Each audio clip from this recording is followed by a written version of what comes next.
All right, Liz, I think you got the first one. I remember this one.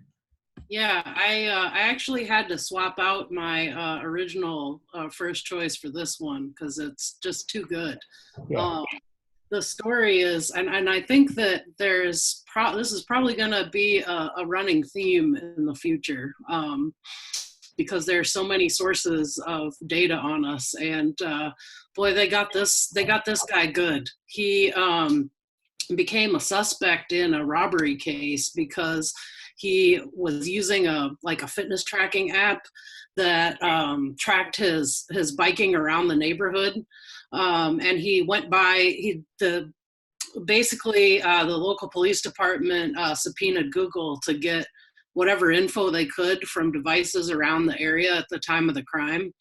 And since this guy had ridden past this lady's house who'd gotten broken into 3 times, then he immediately became suspect number 1, which is pretty crazy. Because, I mean, he's just some nerdy dude, wanting to get a little exercise. Yep. And he had to hire a lawyer and go through this whole ordeal in order to extricate himself from the case. Wow. Yeah, this is why one time I was going to try putting a security camera in a hacking lab, and I decided I didn't want to create that database because I would end up being on the end of this. And there was a guy about 2 years ago, after maybe 4 years after Snowden revelations, who a defense lawyer sent a subpoena to the NSA saying, you know where everybody is, you know my client's innocent, cough up the data. I don't think they got it, but it's a pretty good cop. Anyway. And, I remember there was a time when I would have said that just that kind of circumstantial evidence is not enough to get you convicted, but I got over thinking that way. There's a lot of people in prison on evidence like that, I think. Yeah. And it's crazy because it takes the concept of circumstantial evidence to a whole new level, especially with the way that data matching goes, as far as, quote unquote anonymized data, being able to really build a profile on somebody. And it, when you think about it, it can be open to a lot of interpretations. It reminds me of the CIA hack in Vault 7, because they tried to prosecute him, but the only thing they could actually prove is he was in the room. They couldn't actually prove he did it. And he, in fact, got off most of the charges because of that. So in that case, I would say justice prevailed. Well, it's funny because my next story is about that. Yeah, that's a very interesting story, but it has a part that's quite related to this. Yeah. Mm-hmm. Well, anyway, let's see. We got, all right. This one is a little hard to understand, Irvin. What's the deal here? So this one I picked because their marketing is starting to change its language. They're not using breach anymore. Oh.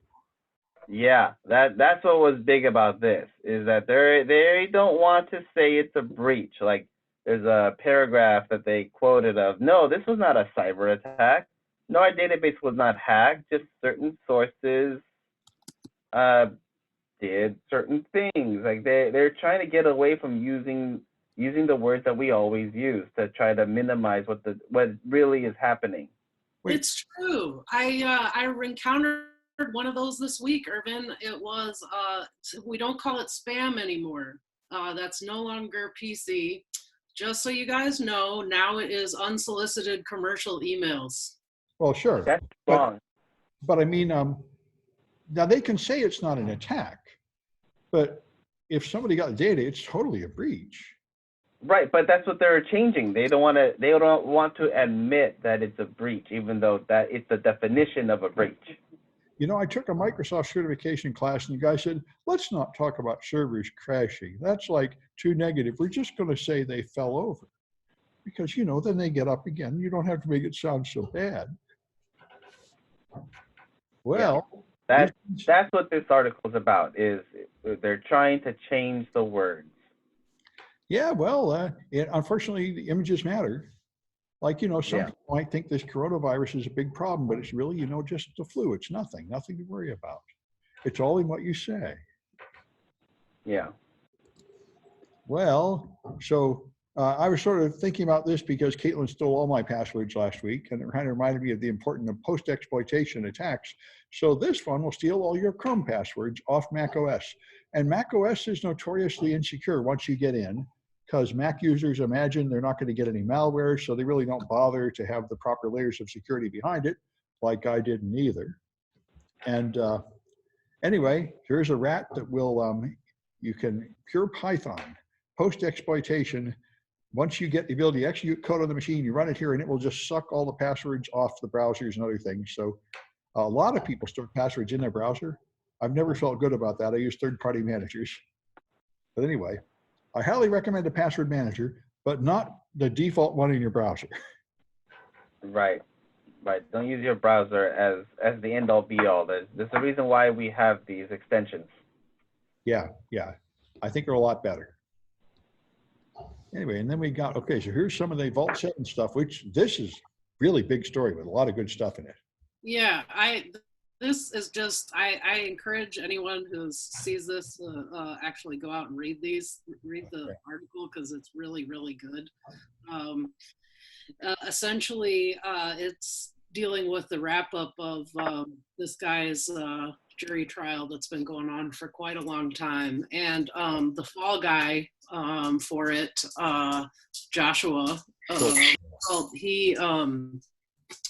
he has had a real interesting adventure. So essentially, he's a former software engineer, and he was put on trial. I think they were trying to give him like 135 years or something insane like that, because they were blaming him for the release of all of the Vault 7 tools, which is all the hacking tools that the CIA used.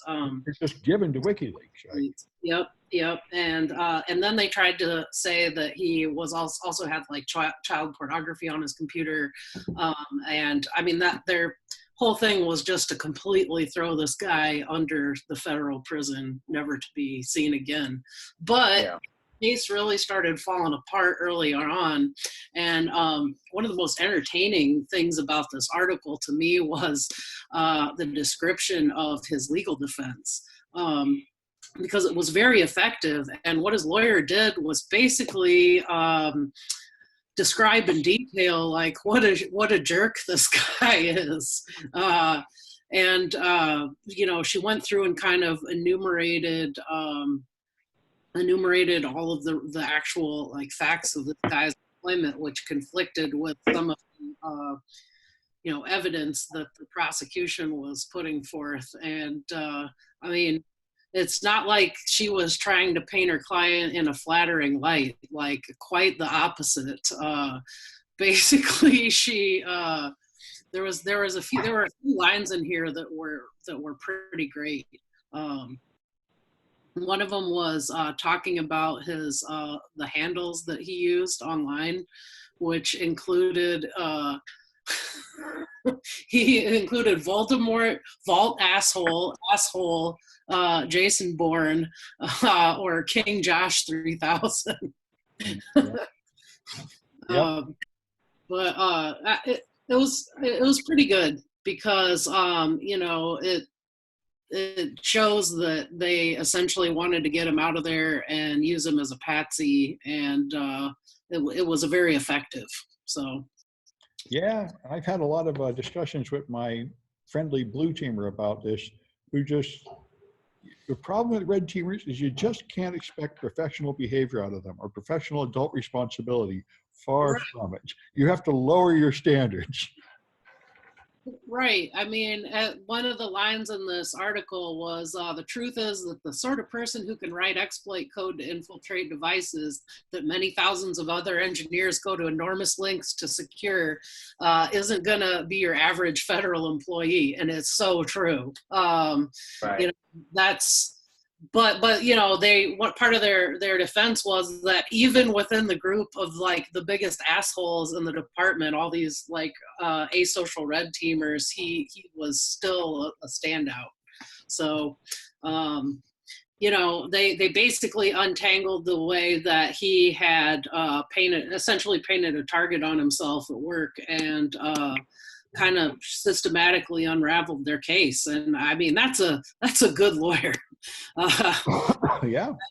It was just a really good read. Yeah. I heard a podcast about this where they had the CIA agents try to work with the FBI, and they said the problem is the FBI are G-men, and they're trying to stamp out crime, and the CIA agents are criminals. And Right. they just can look at us, they know right away they hate us. Right. And I mean, it's just, it's funny because I think that they still don't know who actually did it. Right. They just needed to throw somebody under the bus to wrap up the investigation. And again, just like we were talking about with the last guy who was just riding his bike around the neighborhood at the wrong time, the cops just need a conviction. Prosecutors just need a conviction. They need to close that case and get their numbers up and get it wrapped up tidily in the name of justice. So Right. Yeah, well, one thing you never get in our adversary system is the truth. Both sides twist the truth beyond recognition, and you never do find out what really happened. Mm-hmm. it's so true. It's so true. Yeah. All right. And so 1 million Microsoft accounts hacked? And they blame the users who were breached. They didn't have 2FA Oh, or Well, MFA. I thought Microsoft said if you don't have 2FA, you're in big trouble, which is certainly true. Yeah. So that's what they're saying. So that 1.2 million of accounts that get compromised, that was because they didn't have multi-factor authentication on their systems. And I think that means they also used passwords that have been used before. So a password spraying attack would get in, which is, Right. that's how you do it. Yeah. Yeah, well, and Google said they switched to 2FA with USB keys and they never got phished again. So that's the boss way to go, apparently. Yep, at least for now. Yeah. And so I've been trying to get this to work, but I can't get old versions of the thing to run. Oh, I found it as a pay feature. I actually found an old version of AVG. I mean, this is bloody awesome. I love this. So Avast and AVG use the same code base, and they've added an anti-track feature that would try to remove the cookies from your web traffic, even if it's HTTPS. And the way they did it was by installing a rogue certificate authority and running a proxy like Burp, that it would decrypt the traffic and then re-encrypt it, and then they forgot to verify the certificate. So the end result is now your entire machine is vulnerable to rogue certificates and further man-in-the-middle attacks, which sounded bloody awesome. But I would have to pay $199 to get it working. I might do it, but it's a pay feature, this extra protection, which lowers the security of your machine down to 0. This reminds So me. you're paying more for security, but it's giving you less security. Yes, that's true of most everything. That's why when I was looking for Android apps to hack and iPhone apps to hack, I just tried the word security. And anything that claims to be a secure browser or something is usually total crap. Anyway, it's a good, clean fun, and I would like to see this live. I do have the old version of AVG, but I don't know if I pay to add this feature to the old version of AVG, if I'll get the old version of the pay feature, but I hope so, because that would be awesome. Yeah. Anyway, everybody brother has to mess with it. I bet you, if you couldn't get it, you could probably source a copy. Yep, I could go on the torrents and get a pirate copy, but yeah, that seems kind of unprofessional. I don't know. I wonder if they'll patch it now that the That the word is out? They claim that they have patched it. In fact, the author actually contacted them and they ignored him, and he contacted them again, and then they promised he'll get right back to you, and he contacted them again 3 months later, and he put up with about 6 months of this, and they actually patched it. Far more patient than I would have been. I can't believe they still have a user base at all. I mean, it's just, Yeah, the stuff seems to be garbage. yeah. I was trying to think of a more diplomatic way to say it's a trash product, but it really Oh, is a trash product. well, I never worry much about that. All right, so the Earn It Act is here. Yeah, I've been hearing a lot of people are really, really, really mad about this. Yeah, I actually came across this article on first place I've been seeing it all over the internet, but first place I saw it was actually somebody dropped it in the 2600 IRC. It's a really good read. It's a long read. It's kind of dense, but if you're at all interested in this stuff, or even in like cyber policy at all, I think it's worthwhile. It's a really good essay about this, and the way that, again, I guess, you know, it's hard to sum it up into a too long didn't read, but really the TLDR is that, you know, sometimes if we allow the government to pass sloppily written legislation in the hope that it's going to protect the children, there are oftentimes a lot of issues from that. And this is a prime example. Well, I read a short one, and what they said was they're going to, the earn it part is you only get 230 protection now if you let the government spy on your stuff. That's Yeah. what they say. Well, that part is very interesting to me because many people are now saying they should just repeal 230 in its entirety. So limiting the number of companies that get 230 would not seem to be an entirely bad thing. You know, 230 is the protection that lets you not be liable for what third-party people put on your site, like Facebook and such. And what Right. one of the lawyers say is they should be responsible for the content they publish, just like newspapers and books, and suable for it. And then they would have to remove the horrible content. And so I'm not so sure that telling everybody they can't all have 230 for free is necessarily a bad thing. Yeah, I mean, I think the problem is in the implementation here. You know, I think everybody can agree like certain content is, you know, it's illegal and it shouldn't be available. But I think that there are some problems in. I think that there are some problems in the implementation, and really the higher reaching ramification of this goes back to encryption. That's really the encryption part of it is really, you know, my issue with it. And I know, Sam, like you kind of side on the side of the feds with this one and that they should have backdoors, but I mean, not so sure in every case. Well, I'm not so sure either. I mean, the point is, in practice, every time the feds have tried to put in backdoors, they've done something god-awful that lets everybody in. But the Right. real goal of the NSA is no bus, nobody but us, and there are ways to do that. So in principle, they could write a good backdoor. It's just that if all the tech people refuse to have anything to do with them, they don't have anybody to write the good backdoor. So I don't think there's any option of having no backdoors forever. The government can't put up with that. And if you could give them a careful backdoor, it would be better, but we will see.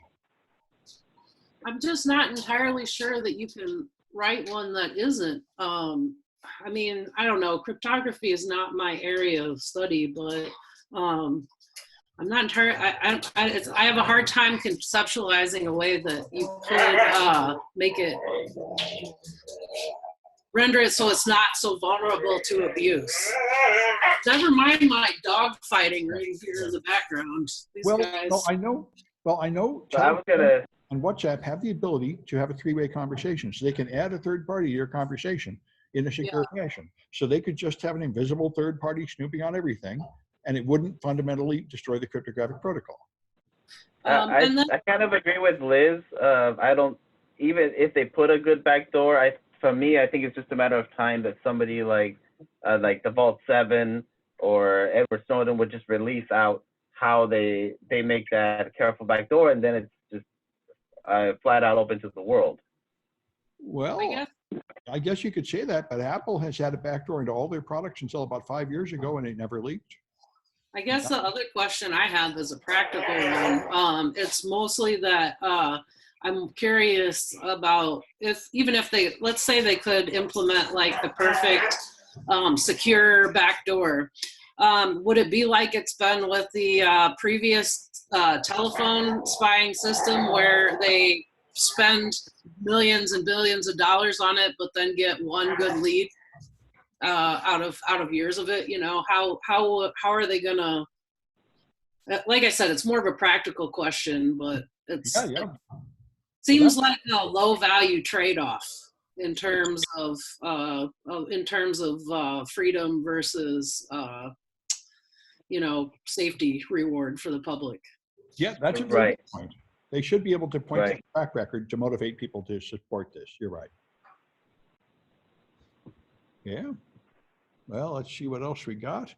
Now we got, oh, it's here. I thought, okay, you got it here. Good. Okay, I put it on mine because I thought it was interesting, but I'm duplicating yours. Yeah, this is the SME, CSME. Yep.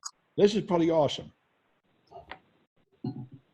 Yep, the vulnerability right as right there's a moment of brief vulnerability, and it affects everything. The last what 5 years worth of chips or something. Yes, I think even more, and there's unpatchable, and it violates the TPM protection to encrypt hard drives. Because Yeah. they no longer have a separate TPM chip. I didn't know this. They now have a special trusted area inside the Intel chip, which is no longer trusted. So it does sound pretty awesome. This would be a great lab.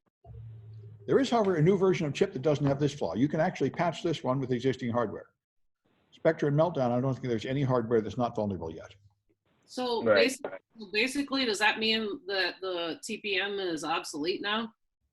I think it means we should go back to the TPM. The old TPM worked, then they integrated it into the chip, and that didn't work because it leaks.